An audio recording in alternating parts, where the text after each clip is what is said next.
Have you ever wondered why some gods were never named, only feared?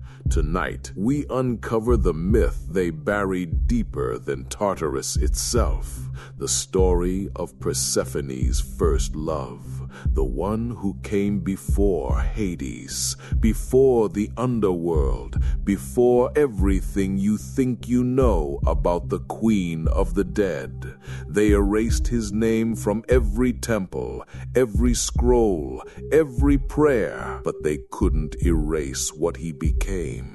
If you dare walk deeper into forgotten myths, subscribe now, because the gods don't like us telling this story. This is not a tale of Olympus. This is the myth they buried beneath stone, blood, and silence.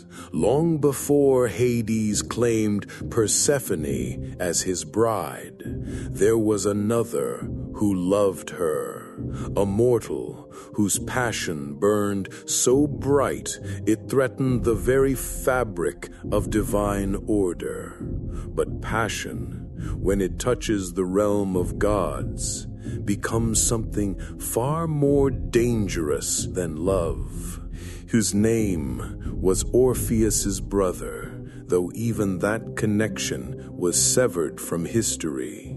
And what happened to him?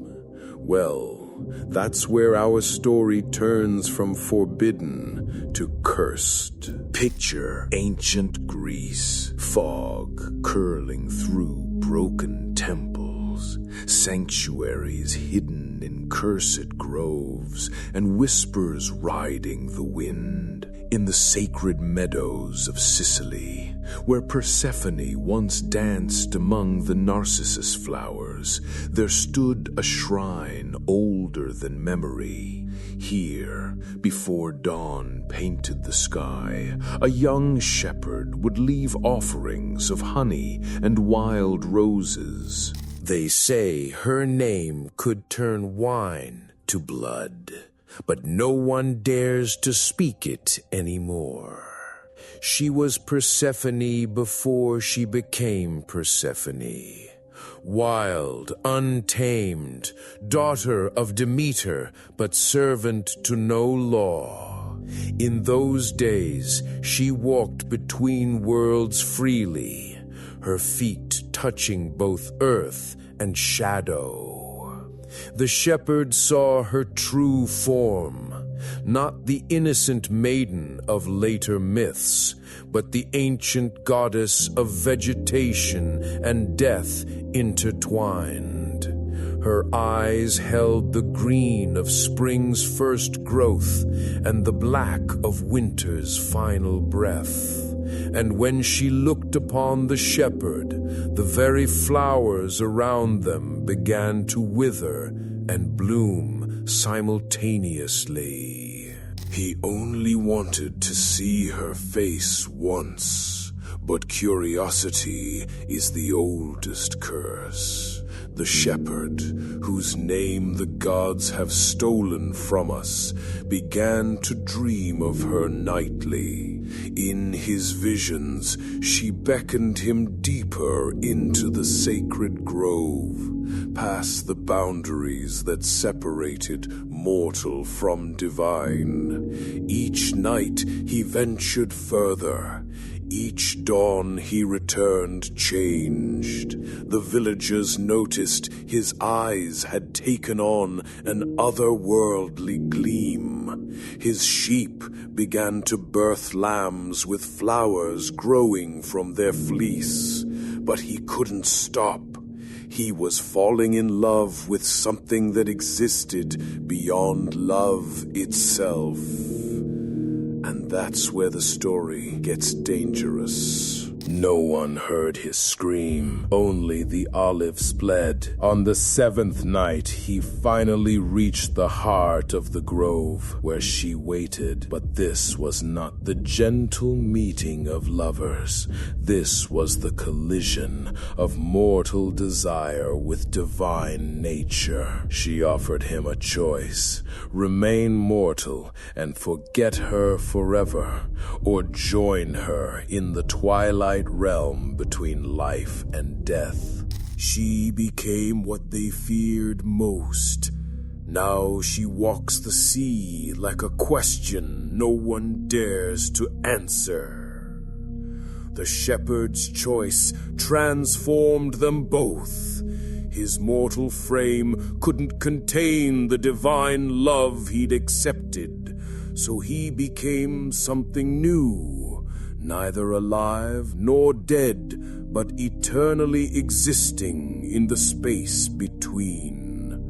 And she gained something the gods never intended her to have, a mortal's understanding of sacrifice. Together, they became too powerful, too unpredictable.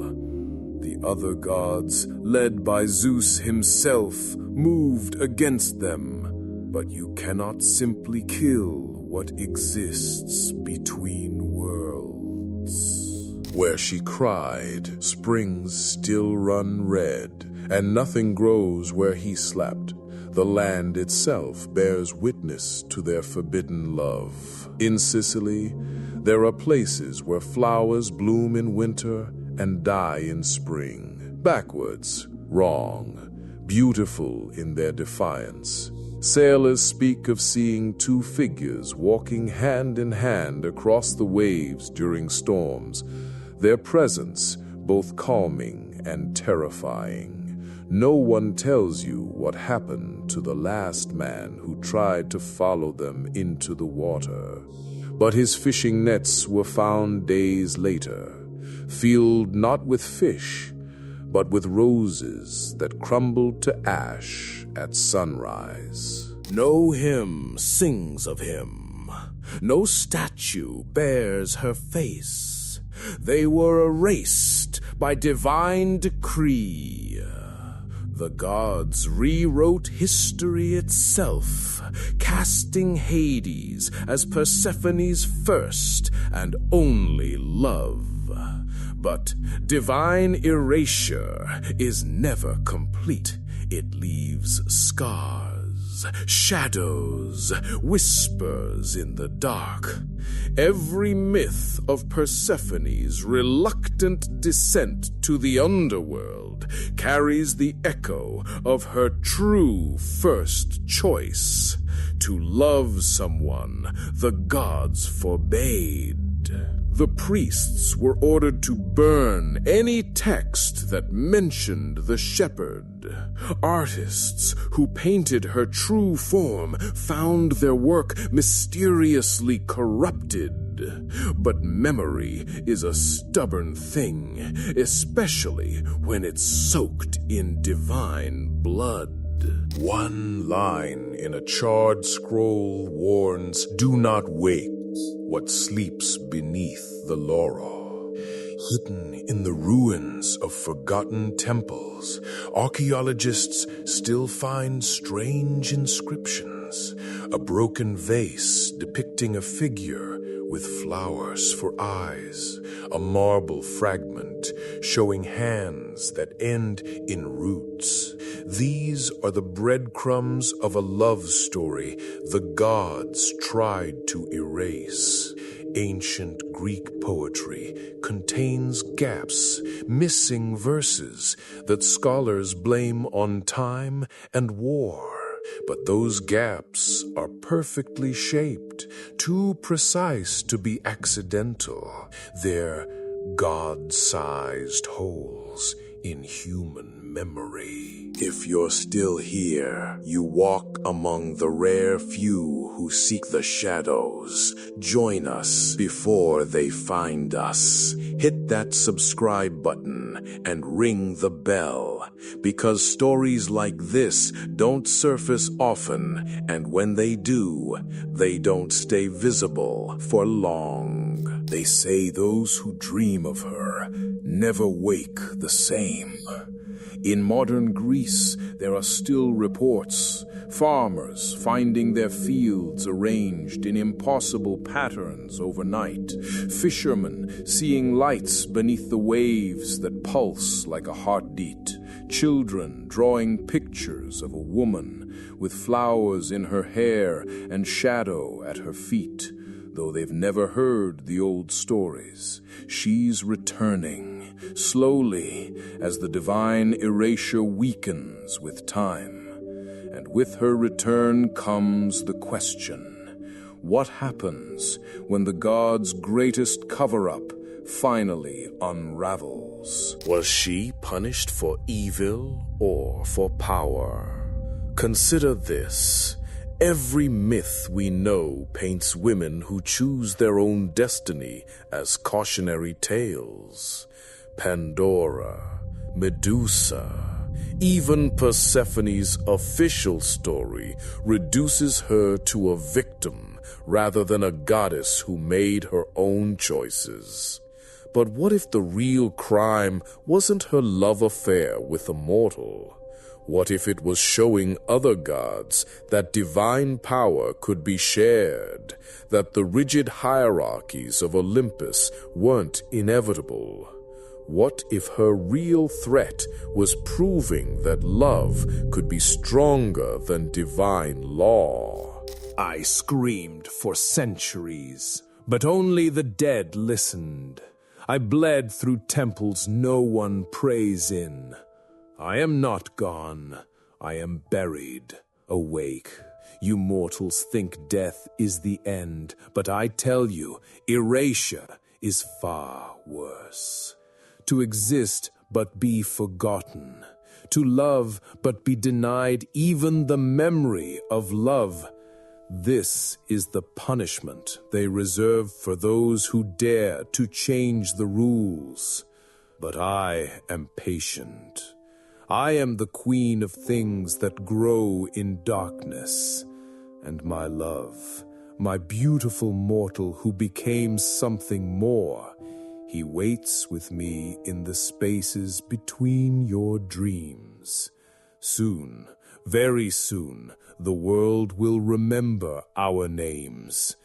And when it does, even Zeus will tremble.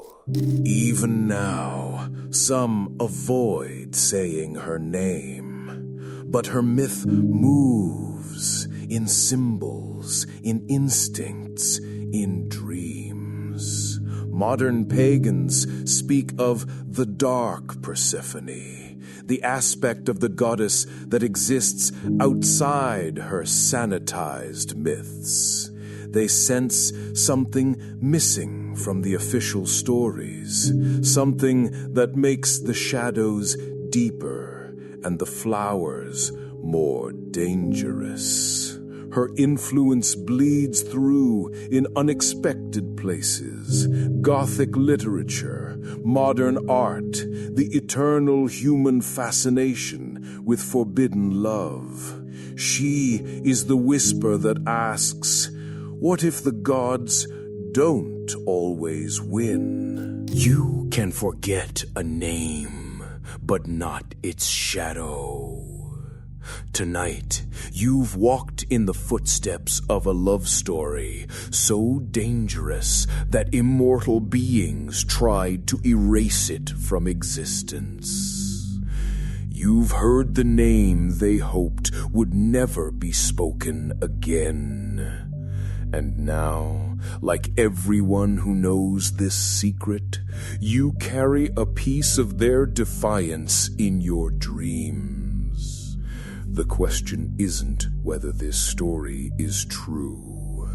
The question is, what else are they hiding?